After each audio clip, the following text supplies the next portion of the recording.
Nursing facilities are required to complete MDS assessments for payment under the SNF prospective payment system.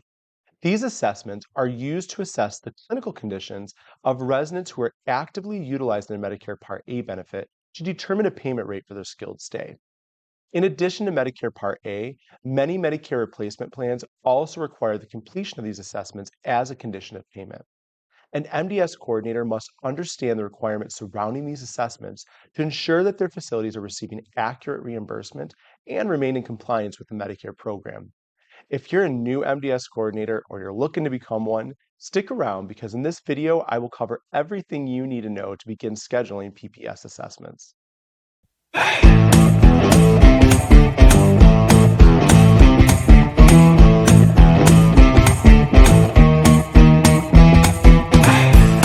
No Stress, MDS, with Mike D.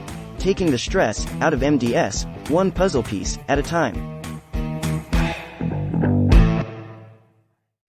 Hey everyone, welcome to No Stress MDS. My name is Mike D and I'm a registered nurse and MDS coordinator. And here on my channel, it's my goal to provide you with tutorials, tips, and tricks that will help you take the stress out of MDS one puzzle piece at a time.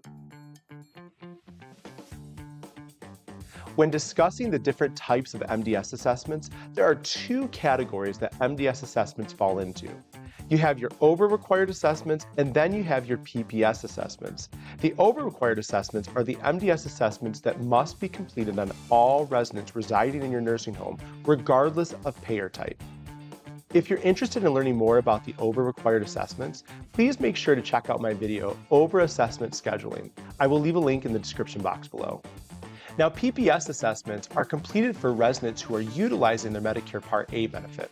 And like I stated in the intro, these assessments are primarily performed to determine a payment rate, but they're also used to collect data needed for the quality reporting program. In this video, I will be reviewing the three prospective payment system assessments, or as they're often referred to as PPS assessments. The focus of this video will be to review the scheduling and completion rules pertaining to them, and not so much in how the payment rate is generated. The information regarding the patient-driven payment model can be found in Chapter 6 of the RAI Manual. If you've never heard of the patient-driven payment model, or PDPM, the PDPM is the payment system that nursing facilities are reimbursed under for Medicare Part A. Many Medicare replacement plans, as well as some state Medicaid programs, also reimburse under the same payment model with or without some modifications.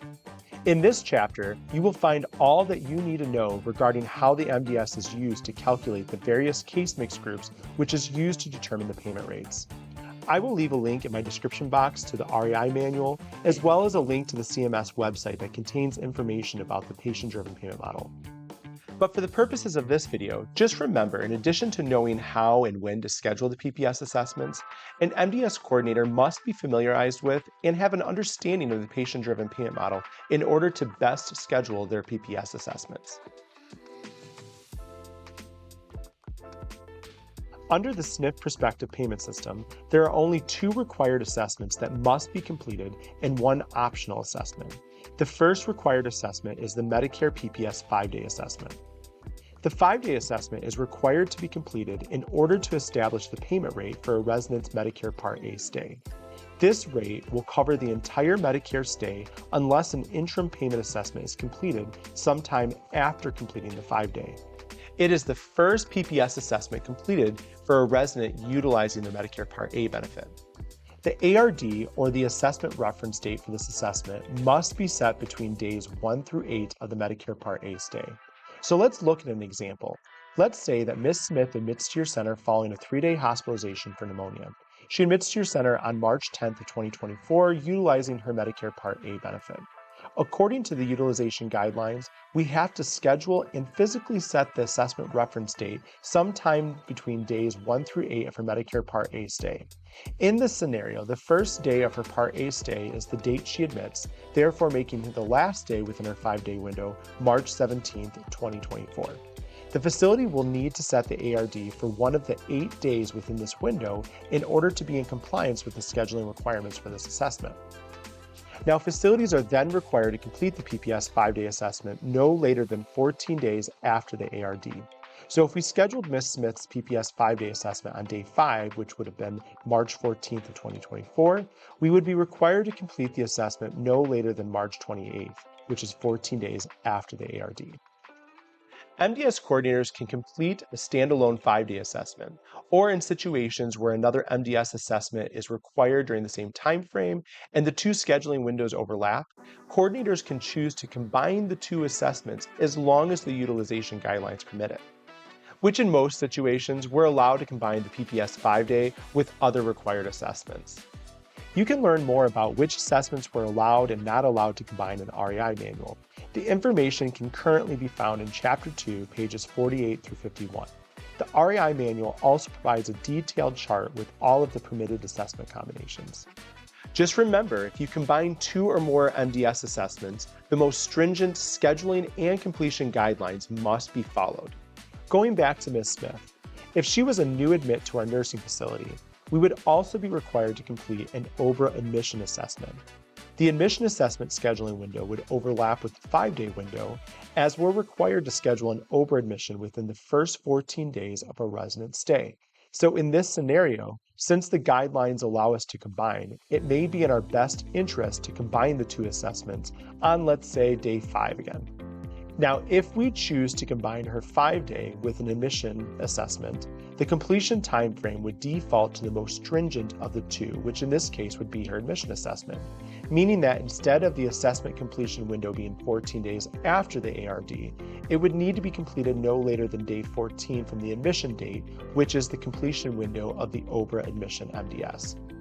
If you haven't already, please make sure to check out my OBRA assessment scheduling video, as I cover all of the scheduling and completion timeframes for OBRA required assessments in full detail. To remain in compliance with the utilization guidelines, we must ensure that we set the assessment reference date, or ARD, in our electronic health record or on a paper MDS within the 8-day window. If we fail to schedule the 5-day assessment timely in our software, we could risk what is called default days, or even in some situations, provider liability.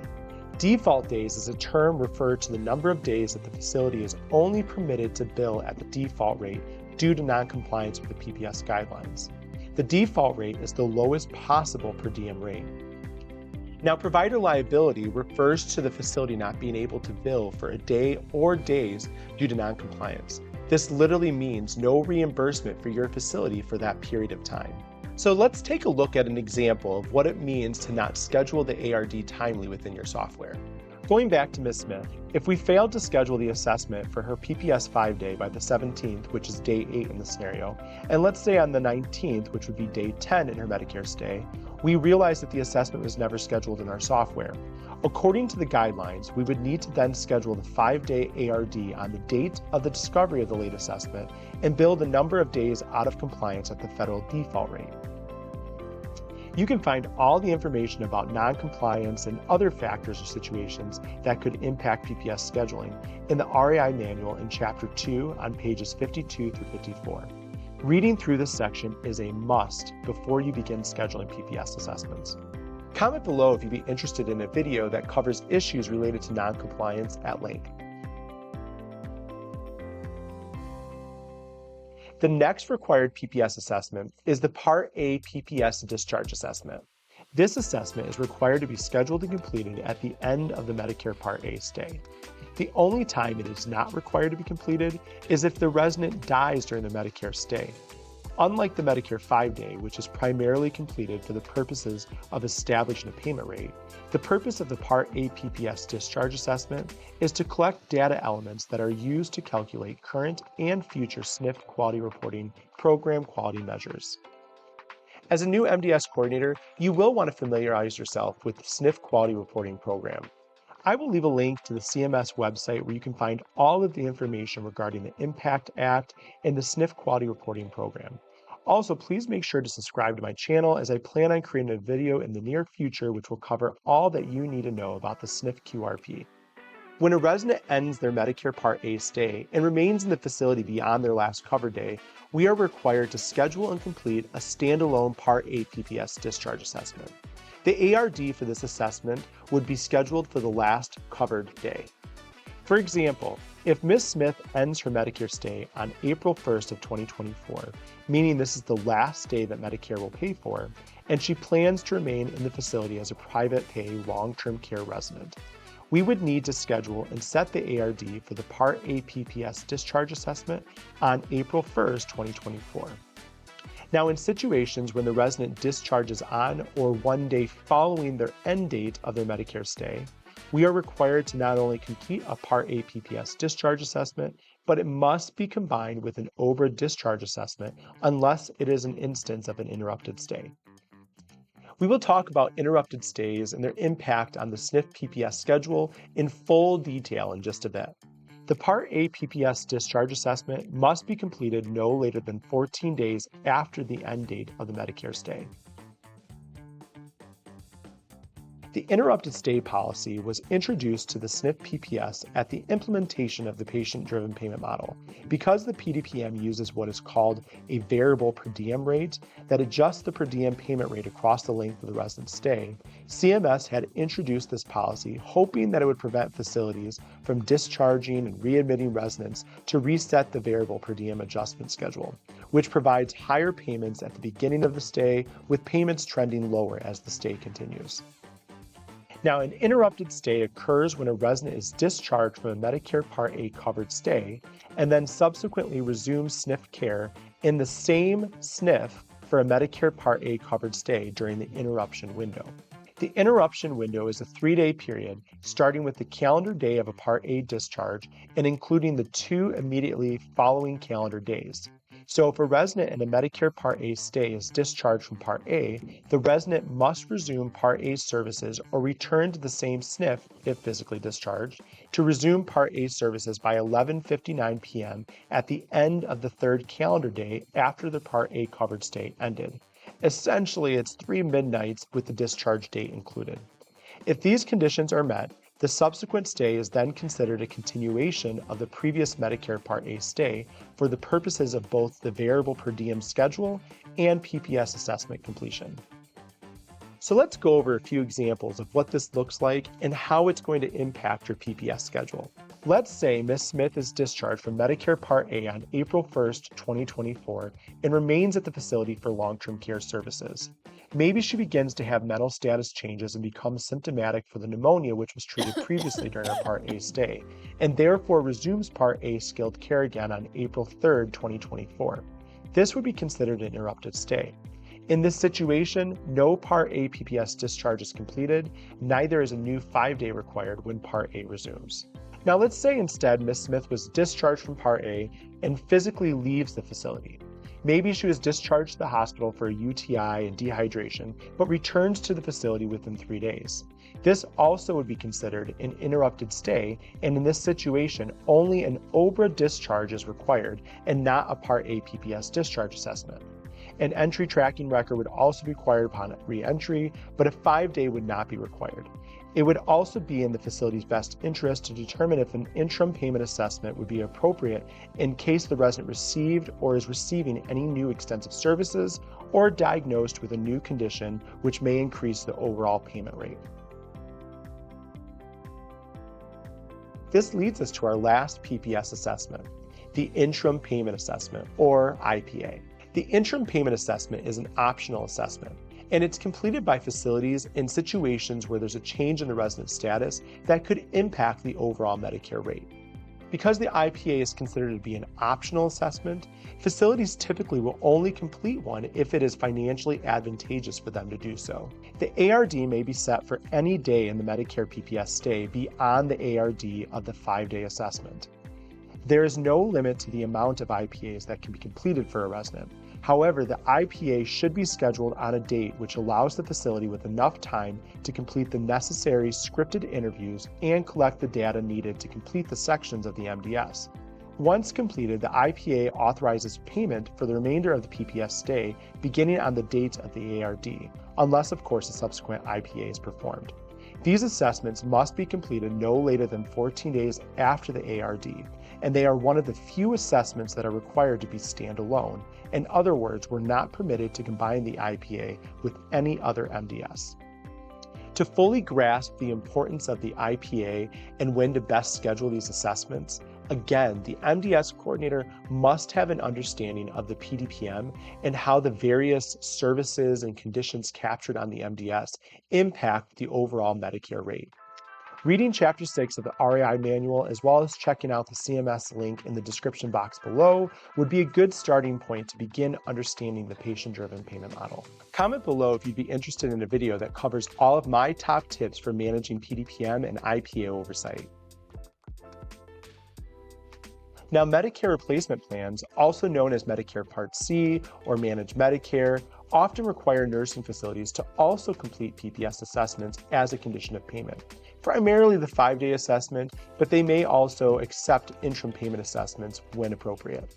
However, the key difference between residents in the facility that are utilizing the Medicare Part A benefit from those who are receiving skilled care with Medicare replacement plan is that the PPS assessments are only required to be transmitted to the federal database for residents with original Medicare Part A. In other words, do not transmit PPS assessments to the federal database if they were completed for a Medicare replacement plan. The RAI Manual strictly forbids this, and if one mistakenly is transmitted, there are steps you must take to correct the error. So you'll want to keep this in mind as you begin scheduling PPS assessments. And remember that OBRA required assessments should not be combined with PPS assessments for residents with Medicare replacement plans. Many of these plans expect facilities to follow the same guidelines for when to schedule and complete these PPS assessments. Well, I hope you found the information shared in this video to be helpful. If you did, please do me a huge favor and click that like button below. Thanks again for watching. See you next time. Thank you for joining us for No Stress, MDS. If you have suggestions for topics you would like to see covered, we would love to hear from you. For additional resources, education, and MDS merchandise, you can find us on the web at www.nostressmds.com.